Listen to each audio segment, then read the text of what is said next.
Yan po mga kapatid, magandang tanghali po sa inyong lahat at narito naman po ako at muling magbabalik at may mga ihahatid na mga panibagong mensahe sa inyo. Yan.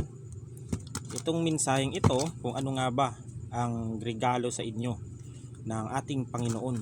Yan. Lahat naman tayo mga kapatid ay mayroong mga regalong natatanggap o may mga pagpapala na ibinigay sa atin ng ating Panginoon. Yan. Meron ding pinapadaan sa ibang tao, meron ding pinagkakaloob ng ating Panginoon sa inyo. Yan. Tignan natin dito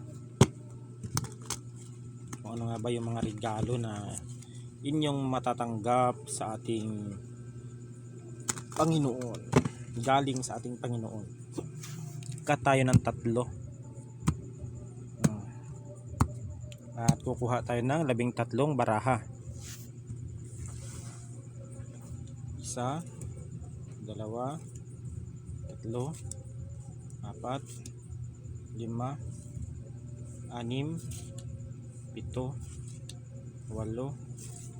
6, 7, 8, 9, 10, 11, 12, 13 baraha. Yan.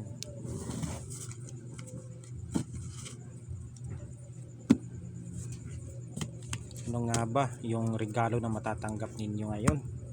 Unang-una ay itong regalo na natanggap ninyo sa ating Panginoon ay kayo ay pinagkalooban ng magandang pamilya, maayos, at meron kang isang matinong asawa, matinong ama o matinong ina na iyong nakilala. Yan po mga kapatid ay magandang regalo yan sa inyo mga kapatid ng ating Panginoon, na nagkaroon kayo ng masayang pamilya, tahimik, maayos na pamumuhay at maganda ang pagsasama ninyo. Malaking regalo na yan mga kapatid, tulad ng inyong mga supling o anak ay isa po yan sa regalo na ipinagkaloob ng mga kapatid ng ating Panginoon sa inyo. Ayan.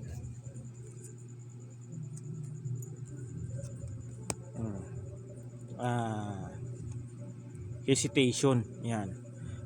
Kung ano man ang mga plano mo sa iyong hinaharap o sa kasalukuyan ay mga kapatid, wag po kayong wag po kayong magdadalawang isip o wag po kayong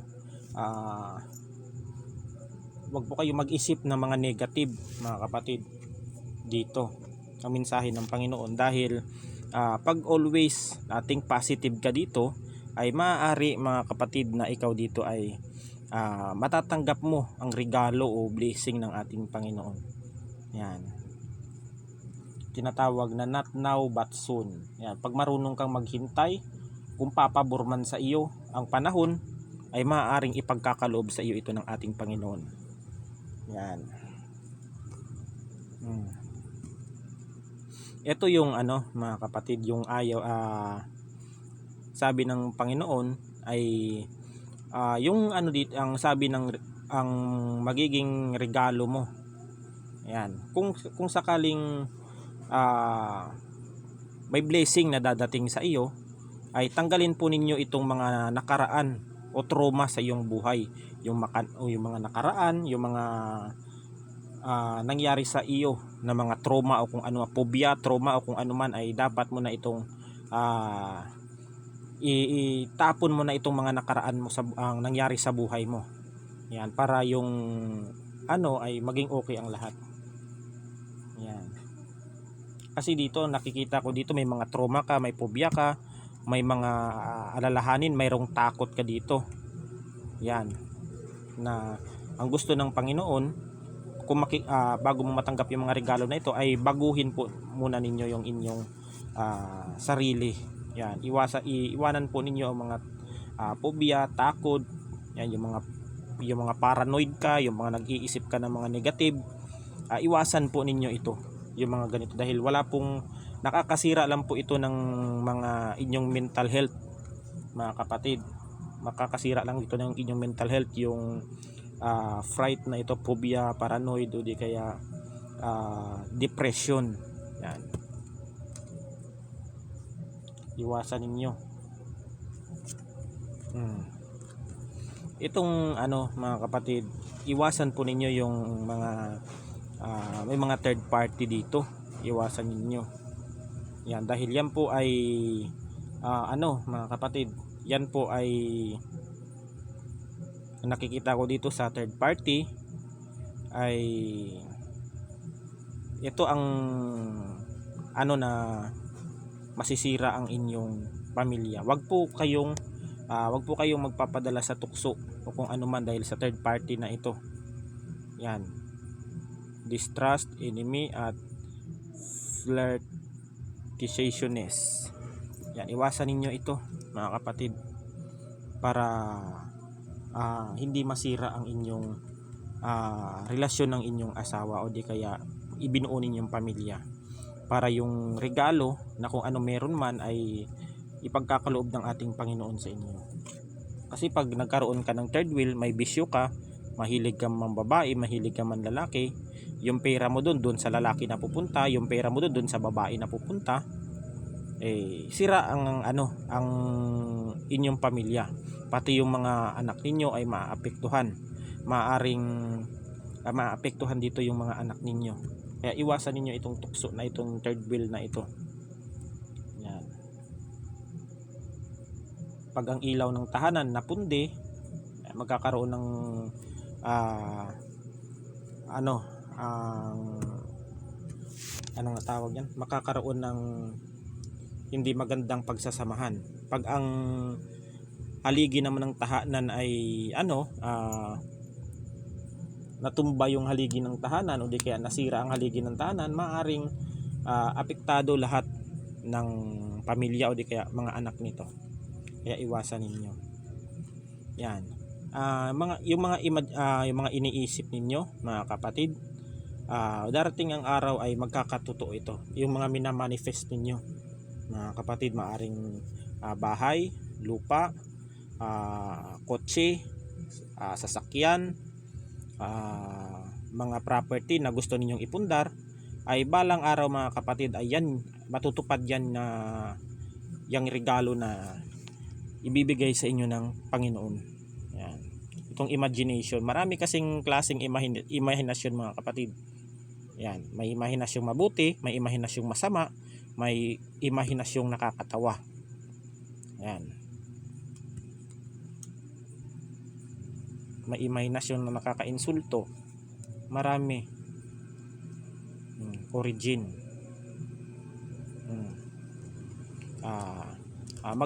Kung sakaling ikaw ay nagsisimula pa lang, yan, kung ano man ang sinimulan mong plano ngayon, ay ipagpatuloy mo mga kapatid, balang araw ay lalago at lalago yan. Maring may negosyo kang pinapatayo kang negosyo o di kaya business na kumpanya, pagpatuloy mo mga kapatid para sobra pa ang biyaya na dadating sa iyo. Yan ay regalo mga kapatid sa inyo ng Panginoon.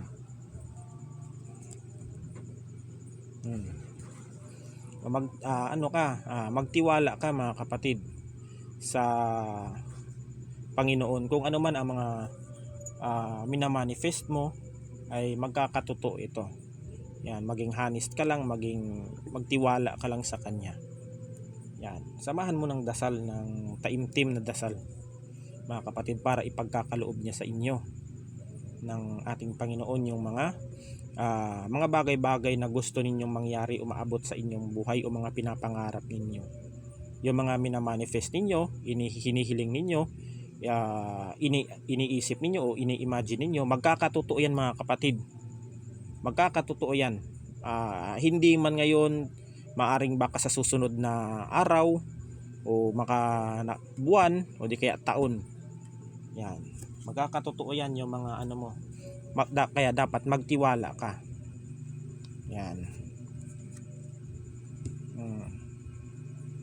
Stubbornness. Para makamit mo yung mga yung regalo ng ating Panginoon sa inyo, ay iwasan, wag po ninyong pansinin yung mga taong nasa paligid na mga negative sa inyong buhay. Iwasan po ninyo yan mga kapatid, dahil hindi po yan nakakabuti o nakakatulong sa inyong mental health, sa inyong sa pag-iisip, sa kasi pag patuloy mong pinakikinggan yung mga negative na tao, sasama lang at sasama ang iyong kalooban sa kanila. Yan. Iwasan na lang ninyo. Yan. Huwag na kayong magalit. Kontrolin niyo ang inyong emosyon. Iwasan ninyo. Ito lang ang masasabi ko. Para ang yung regalo na iyong mga inaasam o hinihiling ay magkatotoo. May mga tao talaga dito mga kapatid na hinihila ka rin talaga pababa. Yan. Pero hindi nila mapipigilan itong regalo ng ating Panginoon kung meron man kayong mga minamanifest o hinihiling. May mga di talaga maiiwasan ito, may mga tao na commitment. Yan. Di talaga maiiwasan ito. May mga taong ganyan ang sakit nila. Yung nanghihila pababa. Kahit hilain ka man nila pababa, kahit insultuhin ka man nila o siraan ka man na hindi mo nagugustuhan, wala pa rin silang magagawa mga kapatid. I-enjoy mo lang yung sarili mo mga kapatid. Huwag mong pansinin yung mga sinasabi ng taong ayaw sa iyo. Yan. Mag-enjoy ka. Kung hindi ka tanggap ng mga kaibigan mo o kung ano man, intindihin mo na lang mga kapatid, dahil hindi tayo lahat pare-parehas ang iniisip. Yan, wag ninyong i-please ang inyong sarili sa mga taong ayaw din naman sa inyo. Yan. Ganun ang buhay. Etong wag kang magpapaano sa kanila, tinatawag yan. Wag po kayo dito wag ninyong gawing kayong utusan ng mga taong gusto kayong gawing wag kayong dito sa kanilang, wag kayong magpapakontrol sa mga taong ito. Yan. Kasi pag kayo ay nagpakontrol o maging sunod-sunuran kayo sa taong ito, o di kaya maaring hihilain kanila pababa. Kaya wag kang magpapakontrol. Labanan mo itong mga to. Hangga't kaya, iwasan mo na lang. Yan, at magtiwala ka sa iyong sarili.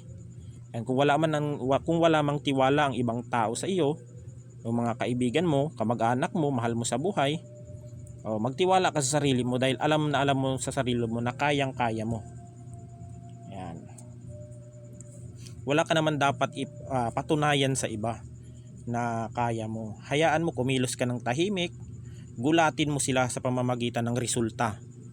Yan ang katotohanan dyan. Huwag ka magpapaapekto sa mga sinasabi ng mga taong ito, dahil hindi yan nakakabuti sa inyong mental health. Maaring yan ay sasama pa ang loob mo, magkakasakit ka pa, ma-high blood ka pa dyan, o kung anong mangyayari sa iyo.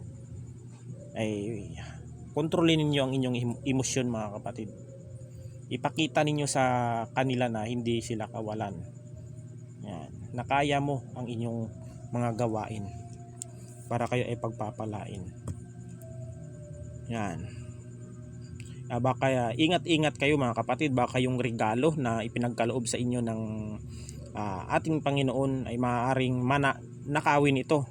Maaaring siguro naka-invest kayo ng mga alahas, negosyo, pera, business, o may mga may naipundar kayo, yan, na mga alahas, pera sa inyong bahay, ay itago po ninyo mga kapatid. Baka maaaring masalsihan po kayo o manakawan po kayo ng mga magnanakaw, dahil ang magnanakaw po ay wala pong pinipiling oras, araw, gabi. Yan, ang magnanakaw po ay parang isang sakit ng isang tao yan, na nagmamasid-masid lang yan mga kapatid. Hahanap lang sila ng tiyempo kung anong oras o araw sila sasalakay sa inyong bahay man yan, sa inyong negosyo, kung saan man, kasi ang magnanakaw walang pinipiling oras mga kapatid. Yan. Magnanakaw at magnanakaw itong mga taong ito. Kaya kung ano man yung mga regalo na mga ng Panginoon sa inyo, maaring itago po ninyo, ilagay po ninyo sa safety yung mga titulo at lupa ninyo, yung mga ano dito, yung mga titulo, yung mga alahas ninyo, yung mga kapirahan ninyo, ilagay ninyo. Kung mayroon man kayong bolt dyan, ilagay ninyo para hindi po manakaw, para secured po ang inyong mga ari-arian o di kaya mga inyong mga investment ninyo. Yan. Ito yung regalo na regalo sa iyo ng Panginoon, na magtatagumpay ka sa lahat ng bagay. Magtatagumpay ka. Maaring meron ditong lahat ng pinaghirapan mo.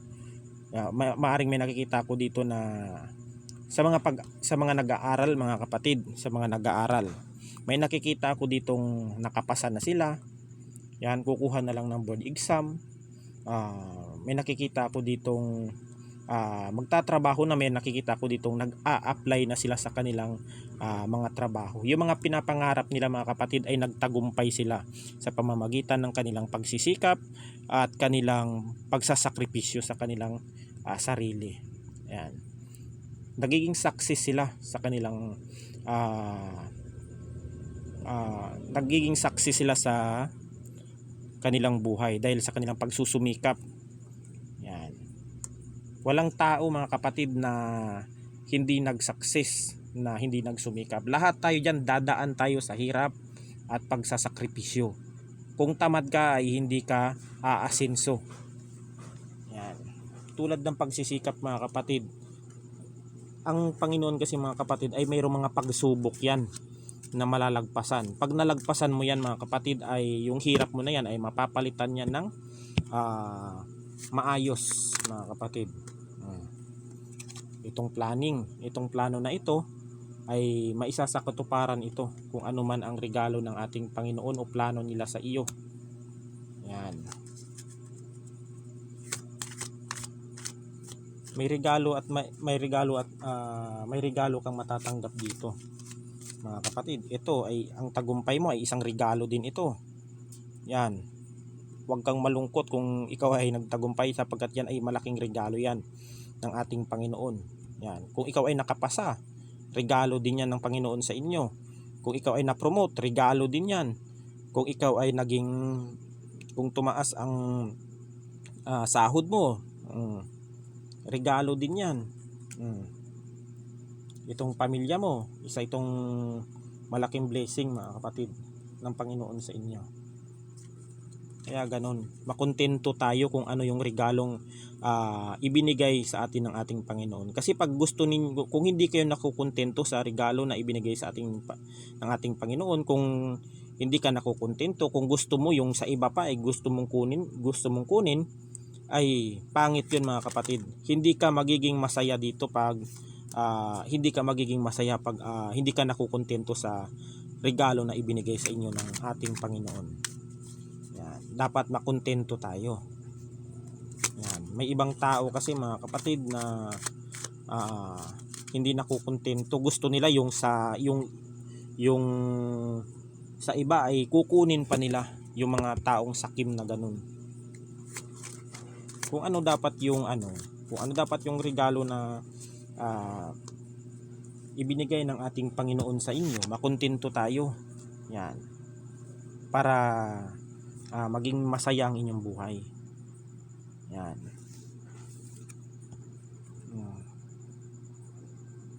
Itong tolerance, contentment. Yan. Itong ano na ito, mga kapatid, ay kung ano man ang mga ang contentment na ito ay matatapos na ito, mga kapatid. Yan, capability, tolerance, and freedom. Yan. Hayaan ninyo, mga kapatid, ito kailangan yung kumawala sa lungkot. Kung wala, tanggalin ninyo yung inyong mga kung wala kayong tiwala sa inyong sarili, ay tanggalin po ninyo yun mga kapatid. Tanggalin po ninyo. Magsimula kayo. Magsimula. Yan. Ang regalo ng ating Panginoon sa inyo. Huwag po kayong magpadala sa mga negative. Itong course na ito mga kapatid ay nabaklas na ito ng ating Panginoon. Tanggal ito. Natanggal sa pamamagitan ng siguro kung kayo man ay ginawa ng spiritual dito at kayo ay nanalangin na maaring natanggal ang sumpa na ito. Yan. Ang importante, nagtagumpay kayo. Malaking regalo lang yan. Ingat-ingat lang din sa mga magnanakaw. Kung ano man ang mga plano kung paano man ang plano, planning, prediction, mind reading o di kaya strategy mga kapatid, ay isa sa katuparan ito. Magkatotoo itong plano ng ating Panginoon kung ano man ang mga regalo na ito. Hintay-hintayin nyo lang at darating din yan. Yan. Darating din yan mga kapatid. Ang advice ko lang dito, wag kang maging sunod-sunuran sa mga taong yan at wag kang magpapa-epekto sa mga taong gumagawa sa iyo ng hindi maganda. Yan, nanghihila sa iyo pababa. Wag ninyong pansinin yung mga panlalait, yung mga negative na mga naririnig mo sa ibang tao. Ano mo na lang yan. Ang nakikita ko dito ay wag iwasan na lang ninyo. Yan. Yan ang mga kapatid, hanggang dito na lang at God bless us all. Ingat po tayo palagi.